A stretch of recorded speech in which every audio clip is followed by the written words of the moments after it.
Good morning, everybody. Good morning, good morning. Valentine. How's everybody doing? Good morning. Good morning. Great. Good morning. Morning. Good morning, everybody. Good morning. Hey, Rob Conkle. Yes, sir. Good to hear your voice, brother. Thank you. Thank you for being on. For those that don't know, Rob has been in the hospital since Friday. And the good news is he might be able to get out today. Glad he's getting through what he's getting through. And I won't go into details on it. I'll let him share, but good to see you on this morning, Rob. Glad you're here. All right. Thank you. Yeah, absolutely. You ready to roll? Yeah, let's get in. Let's talk. Anybody have gratitude today? Let's start Monday off with gratitude, July 4th week. Well, Anybody have gratitude or a shout out that they want to start with today? I'll do one. Friday, when I went into the hospital, Brian Provenzano is the one that picked me up, brought me there, stayed with me. I couldn't talk, so he spoke to the doctor for me, listened to what the doctor said, relayed that to me afterwards. So he's been awesome. Oh, that's great, Rob. Thank you for sharing that. Who else? I like to give gratitude. I just want to thank the leadership, Robin, Chip, Brenda, everything that you guys are doing to pour into us consistently. Our market center is the best, and we have all the tools to be successful. So I just want to say thank you for taking the time to pour into us daily. Thank you, Pam. That means a lot. Appreciate you. Yep, thank you. One more. I'll piggyback at what Pam said, and also thank you for the opportunity to go to Superior this weekend and work with rock stars. It was fun. It was great. So I'm grateful and thankful for that. Yeah, thank you, Fatima, for doing that. You guys show up in a really big way when you show up at those schools, and we're seeing it every single month as far as the attraction to our market center. So we're so incredibly thankful for agents just like you that want to pour back into our market center. Sometimes as agents, we're so laser focused on the next sale and the next buyer or the next listing, and sometimes we forget about what we have right here in our own backyard. And really appreciate all the help and that you and your entire team of growth leaders pour into every single month. So appreciate you. Yep, absolutely. Thank you. Yeah, by the way, I just want to say, to Pam's comment, I mean, thank you so much for shouting out the leadership team and what we do, but we are here for one reason and one reason only, and I need you guys to hear this, is to be servant leaders to all of you. If there's ever a time that you feel you want more, you need more, there's something missing, please come and talk to us, because that's why we do what we do. And you all make it super easy because of, first and foremost, the people you are, the hearts that you have. Rob is a prime example of, somebody just pouring into him this weekend and being there for him. But seriously, you guys, we're here for all of you. And again, you make it super easy because of the human beings that you are first and foremost, but then also the professionals that you are. So thank you. Yep. Love that. Thanks, Rob. All right. You want to dive in? Well, not now. Are you crying? I am. I'm not crying, you're crying. All right, we'll roll. We'll talk numbers then. We'll go to the other side of the brain. All right, so here's what I thought we could do this week. I wanted to we spent a lot of time the last few weeks kind of zeroing into some local stuff, being that local economist. But I think it's also important that we have an idea, a snapshot, an example around how the national market is performing, because it does influence what happens here. And something Robin said earlier when we were kind of going through our talking points on this, we work in a market where a lot of people are moving from other locations, and the market they're experiencing there is different than the market we're experiencing here, right? So if we have kind of the national perspective, It allows us to have perhaps even a different type of conversation with those folks that again, we're here to help and serve. Yeah, because remember, their mindset could be very, very different coming from California or New York or, I mean, really anywhere in the United States. So we've got to be prepared to have not only the local conversation with them, but hear what they're saying as far as what they believe the market to be, wherever they're coming from, Yeah. right? A seller's selling in a buyer's market, moving in and buying in a seller's market, you'll have to follow that one a little bit closer, can be an entirely different experience for people. Mhm. Because they think what they just experienced wherever they're moving from is the same thing here. And yet they could be coming in here going, okay, it's an opposite market than you just sold in. Yeah. Alright. Yeah. Yeah. Anyone having or seeing anything out there the last couple weeks since we started these calls that you want to talk around before we dive into these? Anyone have a specific example of a conversation you've had that you may need some help with?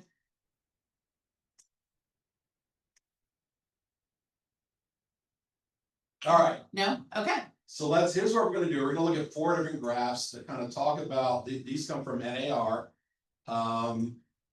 There is a blog that I subscribe to called Calculated Risk, some of you have probably heard of it, this is, he does this, the person that writes the blog, he does a lot of deep dive into some of the NAR stuff as well as other data. So I thought it was just a good one for us to kind of start with today. And this first one that comes up, this talks about the existing home sales and what this really is, and again, NAR is the one that compiles this information and creates this. This is the amount of units we have sold of existing homes, resale homes. This does not include new construction, new build inventory. This is just resale stuff. And this gives you the snapshot of basically, if you look at this, you're looking going back to January of 94 in this case, where back in the mid-90s, you can see exactly about how many units per year we were selling. We're talking about this is 30 some years ago, roughly 30-ish years ago. We were selling slightly above to slightly under to looks like even in 95, we went significantly under 4 million units. But you can kind of see the what has happened here from the national perspective. We get into about January of 98-ish, it looks like on here.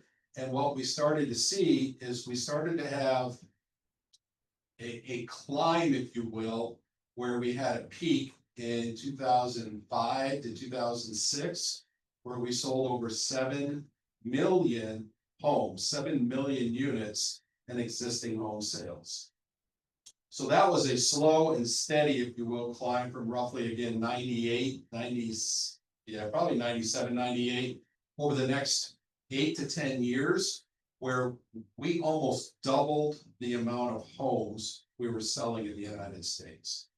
And then, of course, we all know what happens. We started to see a decline, and then that decline, we move into one of the first lowest points we had in a very long time, which was going into 2009. The other thing I want to point out about this, if you're looking at this, you're able to see it. You see kind of the light blue shaded vertical areas on this graph.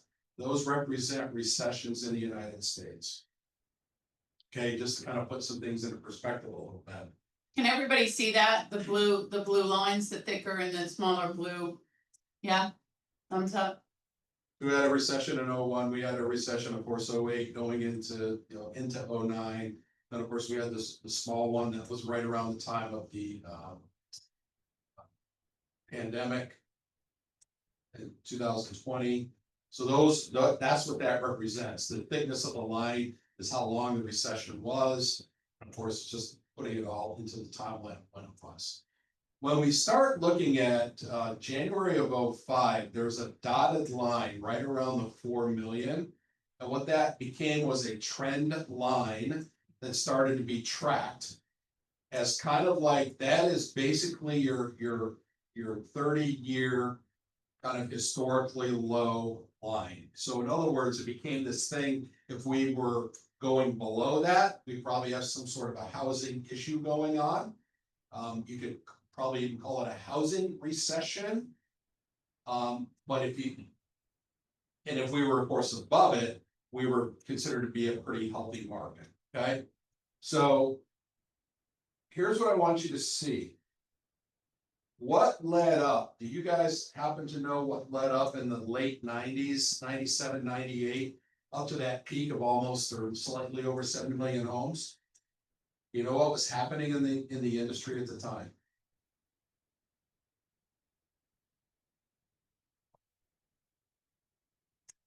How were people buying homes then? How are they paying for them?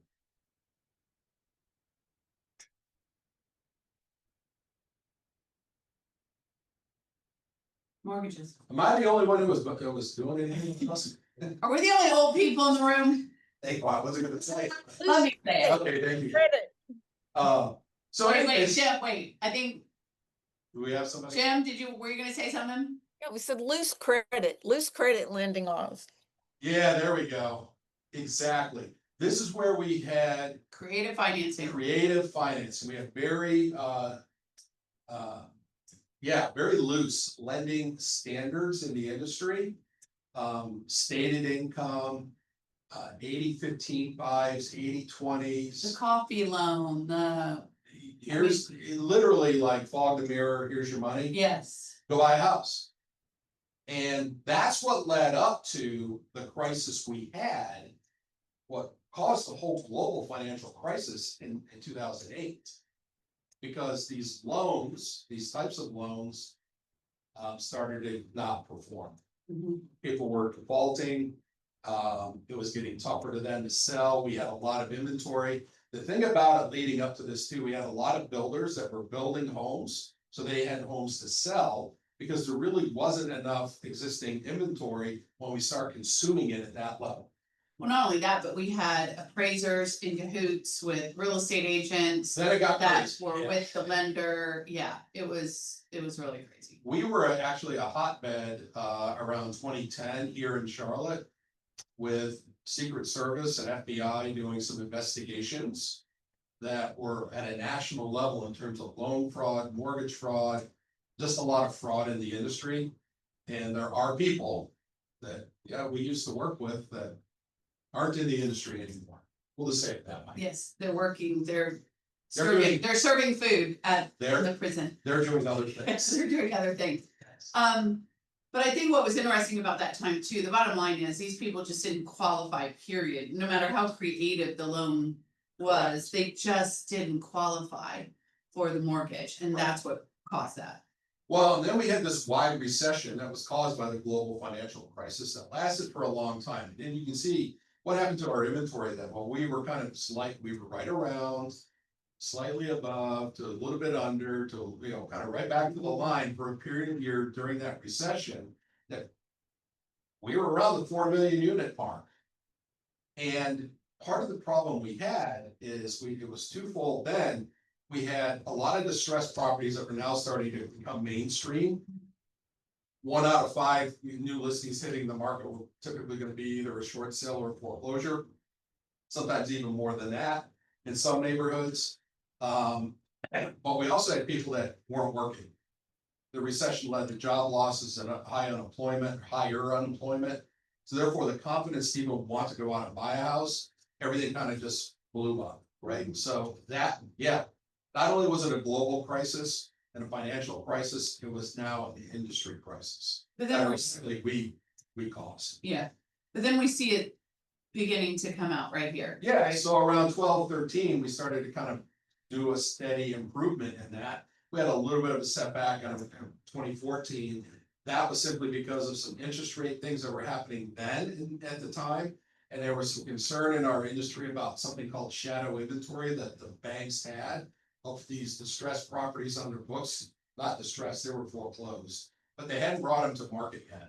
And they were afraid that the millions and millions of these units that were sitting out there could come out if they actually decided to list them all at once and flood the market, that would depress prices, right? So we kind of went through that. That cured itself. And here's why, because some of the big institutional investors, think REITs, for example, REITs started to go to the banks directly and say, hey, we need housing for rentals, and we'd like to just buy your inventory and don't even put them on the market. So they would come in and buy blocks at a time and just way behind the scenes, beyond our scale of what we do. They would start buying these homes and just go and do the rehabs, bring them out to the market as rentals. That's where we started to see a lot of the, these big institutional investors come out and buy homes simply for rental purposes. But the good news is that didn't all of a sudden saturate the market with a bunch of inventory. Confidence started to grow back in the economy again. People were working, things were flowing, interest rates. Really, if you go back to like 2015, interest rates all the way through until 22. I mean, it was a great time to buy a house. It's a great time to be in the market from a financial standpoint that way. So this is a history of it. We look now to where we are over the last, for us, 3 years, where are we? We're hanging right around that, 4 million line, a little bit above, a little bit below. We're trending. Well, you're going to see in a minute where we're going to trend kind of this year, what's being predicted for the remainder of this year. So that's the kind of the history of it over the last 30 years. This is just the inventory kind of level itself. It speaks to the amount of units that are out there and available. So that you can see going back again to like 2008, 9, that period of time, millions of units were available of existing homes that were on the market at any given time. Significantly different than we see today. I'm not really going to go deeper into this one. It's just kind of restating the other one. It's a different view of it. But I do into the next one. Here's what we want to look at. We want to look at the year-over-year changes in inventory as well as months of supply. And this is a great visual tool to kind of go back. And the funny thing about this one, when I saw it, when I first started looking at it, went back to January of 2002. Ironically, that's when I started real estate. So this has been the market I've been able to work in, nationally, if you will, since I've been in real estate. So here's what the red lines represent. It's months of supply. And in the middle there, it says 0% on the left. On the right, it says 7 months. Remember, in our industry, we tend to think of it at about a 6-month interval as a balanced market. Below that, seller's market. Above that, buyer's market.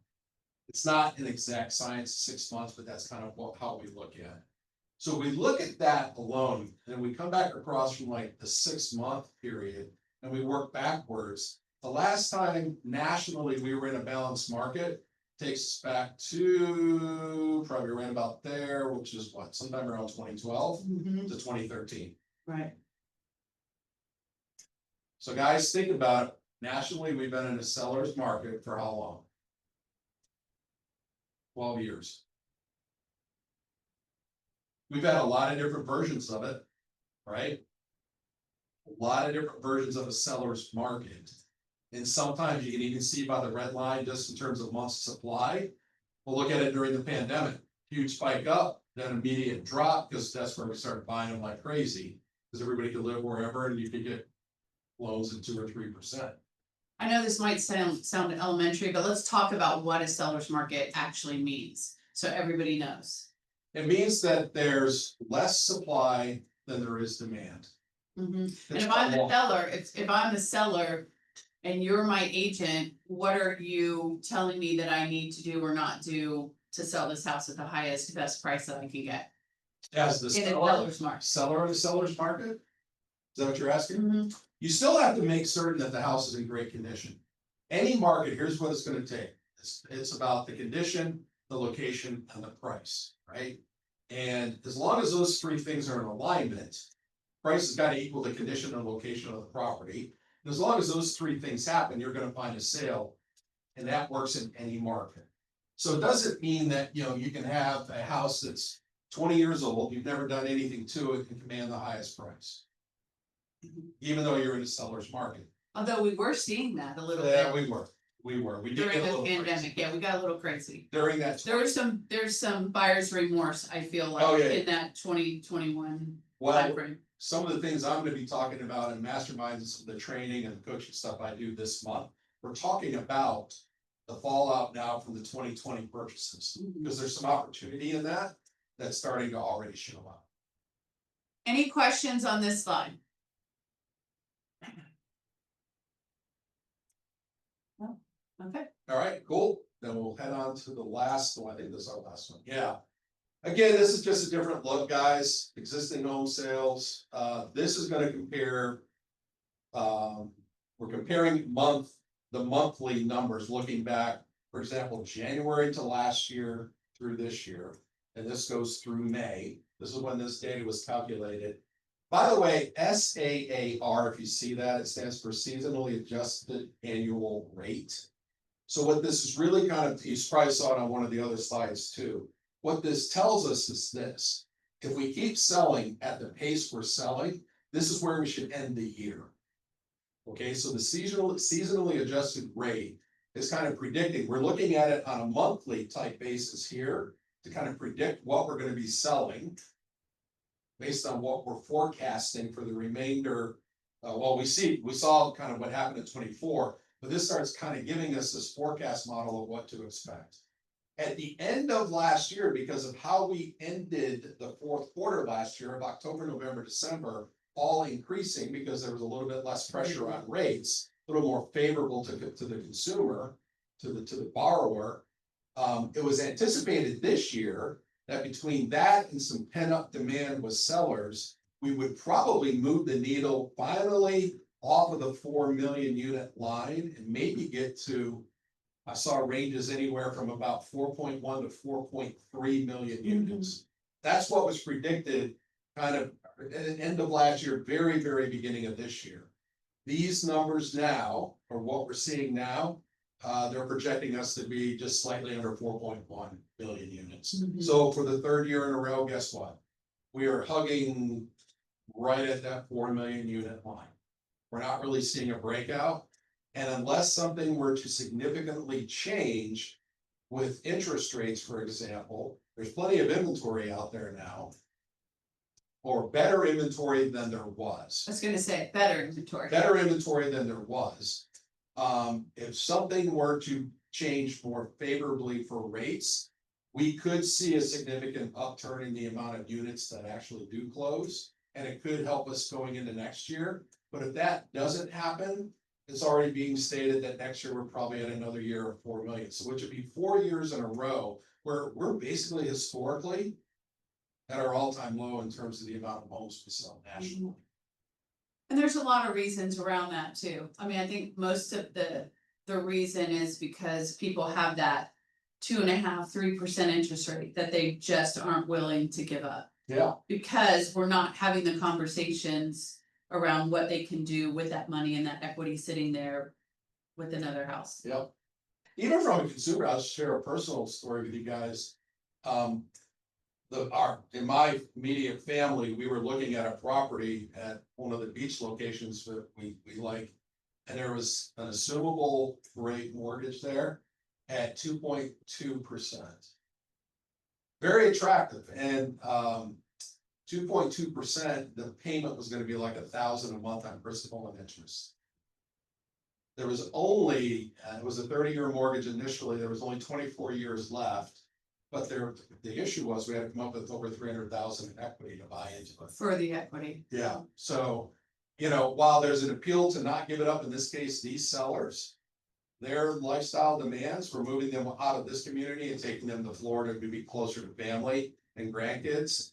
So that just wasn't suiting them anymore, and they were just selling the house. But it was an opportunity for a buyer, but no one's bought it yet, at least on the assumption, well, no one's bought the property at all. So I know that even though that rate is attractive, no one's willing to pay to buy the rate.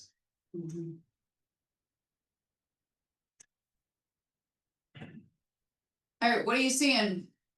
What's your aha?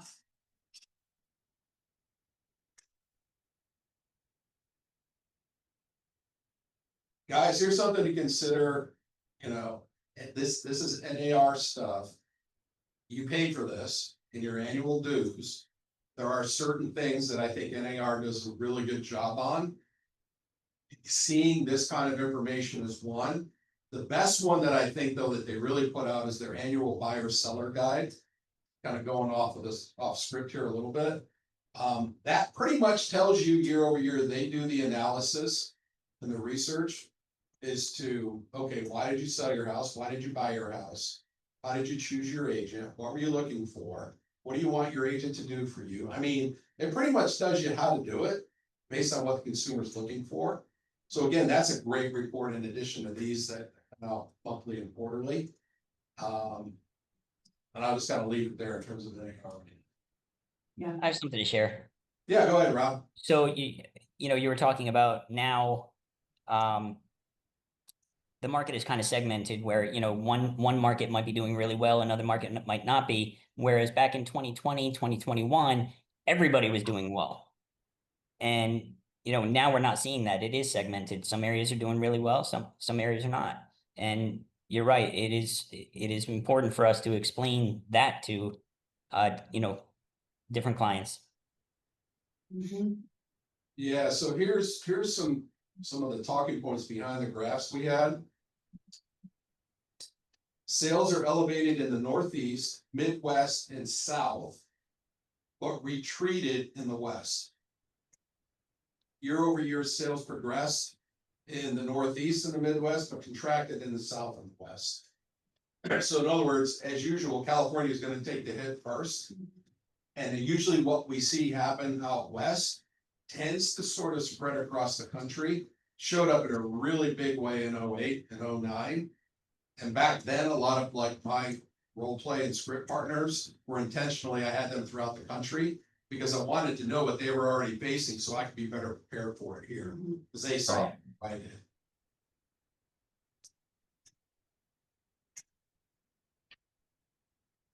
All right, we got time for one more. Anybody else, any thoughts, comments, questions, ahas?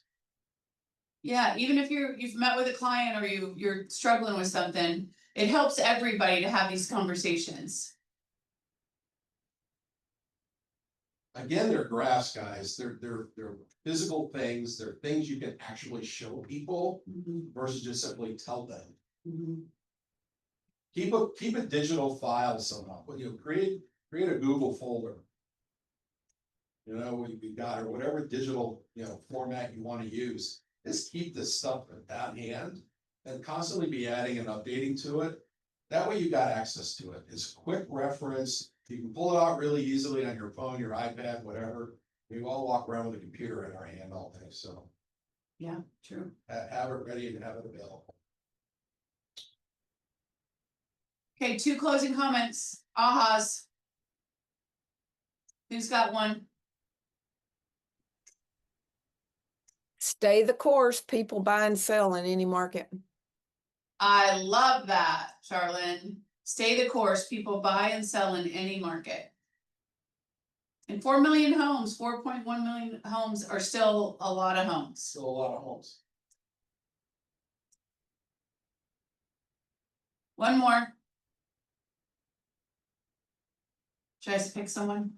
Ooh, wow, hot seat, huh? I see some people on here that usually like to talk, but they're not talking today. I don't know why BJ's quiet. I always like the, just keep hyper focused on your area and then, being mindful of your time and using the most efficient way to do it, time blocking and keeping consistency. Yeah, Nathan, I love that one too. Here's the thing, guys. We have to remember when a market is shifting, and we see on the one graph, it even shifts within like a seller's market. Absolutely. When it shifts, some of the best things we can do to shift with it, just be in conversations like this, be in groups like this, because if somebody out there that's had experience in this kind of a market already, one of them, there's a bunch of us out here who have, right? We're here to help. So sometimes just being around the right conversations gets us out of our own mental funk. Well, being able to take the emotion out of it. Your sellers and buyers are going to be very emotional. It's a very emotional decision, either buying or selling. And you're just taking the emotion out of it and having a high level, intelligent conversation. So thank you guys for being here today. Start your week off great. Happy 4th of July week. If you're doing family fun things or possibly headed to the beach or just whatever you're doing this week. Have an amazing week. We're here for you. We are closed on Friday for July 4th, but of course you have access to the building. And we will see you next Monday. Be safe. Be safe. Have a fabulous week. Rob, we're praying for you. Keep getting better, buddy. Thank you.